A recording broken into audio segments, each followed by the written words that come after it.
श्रीरामाष्टोत्तरशतनामस्तोत्रम् श्रीराघवं दशरथात्मजमप्रमेयं सीतापतिं रघुकुलान्वयरत्नदीपम् आजानुबाहुम् अरविन्ददलायताक्षं रामं निशाचरविनाशकरं नमामि।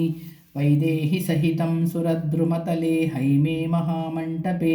मध्ये पुष्पकमासने मणिमये वीरासने सुस्थितम् अग्रे वाचयति प्रभञ्जनसुते तत्त्वं मुनिभ्यः परं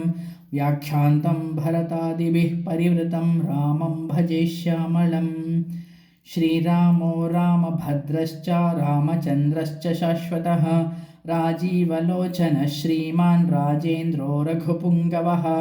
जानकीवल्लभो जैत्रो जितामित्रो जनार्दनः विश्वामित्रप्रियो दान्तः शरणात्राणतत्परः वालिप्रमथनो वाग्मी सत्यवाक् सत्यविक्रमः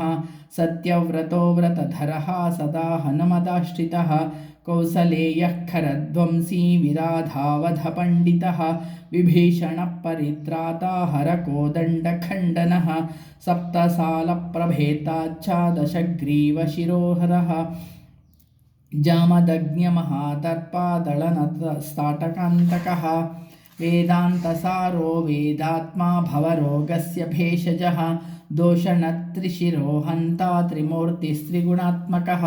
त्रिविक्रमस्त्रिलोकात्मा पुण्यचारित्र्यकीर्तनः त्रिलोकरक्षको धन्वी दण्डकारण्यकर्तनः अहल्याशापशमनः पितृभक्तोपवरप्रदः जितेन्द्रियो जितक्रोधो जितामित्रो जगद्गुरुः वृक्षवानरसङ्घाती चित्रकूटसमाश्रयः जयन्तत्राणवरदः सुमित्रापुत्रसेवितः सर्वदेवादिदेवश्च मृतवानरजीवनः मायामारीचहन्ता च महादेवो महाभुजः सर्वदेवस्तुतः सौम्यो ब्रह्मण्यो मुनिसंस्तुतः महायोगी महोदारः सुग्रीवेप्सितराज्यदः सर्वपुण्याधिकफलः स्मृतः सर्वाघनाशनः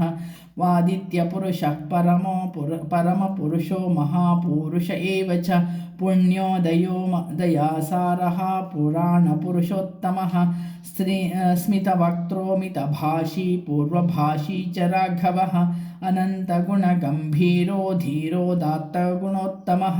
मायामानुषचारित्रो महादेवादिपूजितः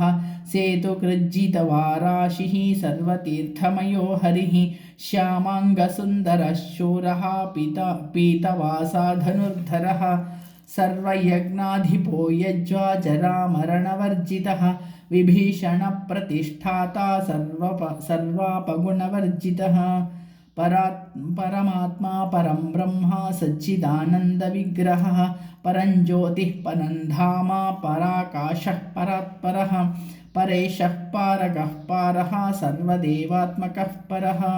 परमात्मा परं ब्रह्म सच्चिदानन्दविग्रहः परञ्ज्योतिः परन्धाम पराकाशः परात्परः परेशः पारगः पारः सर्वदेवात्मकः परः। ॐ तत्सत्।